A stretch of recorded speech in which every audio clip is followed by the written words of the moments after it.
আল্লাহ নবী সাল্লাল্লাহু আলাইহি ওয়াসাল্লাম বলেন, উদউল্লাহ ওয়া আনতুম মুকিনুনা বিল ইজাবা। আল্লাহ নবী বলেন, তোমরা প্রতিটা দোয়া এভাবে করো যে এ কথার নিশ্চিত ইয়াকিন রাখবা তোমার দোয়া কবুল হবেই হবে। এই কথার ইয়াকিন রাখা দোয়া করো যে আমার দোয়া কবুল হবেই। কোনো ইমানদারের দোয়া, কোনো মুসলমানের দোয়া আল্লাহ বিফলে দেয় না, এটা হাদিস। মুসলমানের দোয়া বিফলে যায় না, মুসলমানের দোয়া মারি নেই, সোজা কথা। কোনো মুসলমানের দোয়া বিফলে যায় যদি গুনার কোনো হারাম না জায়েজ কোনো কথা না হয়ে থাকে। প্রতিটা দোয়া কবুল হয়, তিনভাবে কবুল হয়। এক, ওই বান্দা যা চায় আল্লাহ তা দেয়।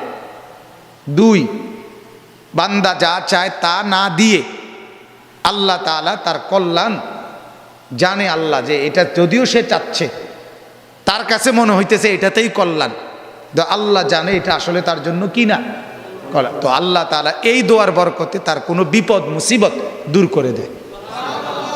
তিন নাম্বার, যা চেয়েছে তাও দেয় নাই, দোয়ার বদৌলতে বিপদ দূর করে নাই, বরং দোয়াটাকেই একটা নেক আমল হিসাবে আল্লাহ আমল নামার মধ্যে জমা করে রাখে, হাসরের দিন মিজানের পাল্লায় নেকি হিসাবে তুলে দিবে।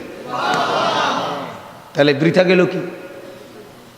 এই জন্য কোনো মুসলমান হারাম দোয়া না করলেই হয়, গুনার কোনো জিনিস না চাইলে প্রত্যেকটা ভালো দোয়া সব কবুল হয়। কিন্তু সেটা এই জন্য নবীজি বলছে দোয়া এভাবে করবা যে নিশ্চিত আমার দোয়া কবুল হচ্ছে কোনো না কোনো সুরতে, তিন সুরতের কোনো না কোনো একটা আমি পাবো।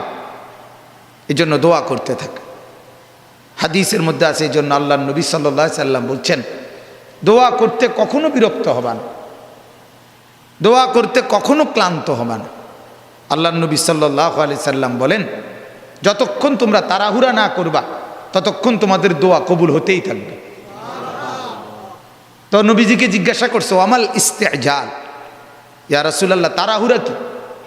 কয় যে এক লোক এভাবে বলা যে দাআউতু সুম্মা দাআউতু সুম্মা দাআউতু, ভাই আমি একবার দোয়া করছি, আবার দোয়া করছি, আবার দোয়া করছি, ফালাম ইয়াস্তাজিব লি, আল্লাহ আমার দোয়া কবুল করে নাই, ওয়া তারাকা, ফলে এখন ছেড়ে দিছে।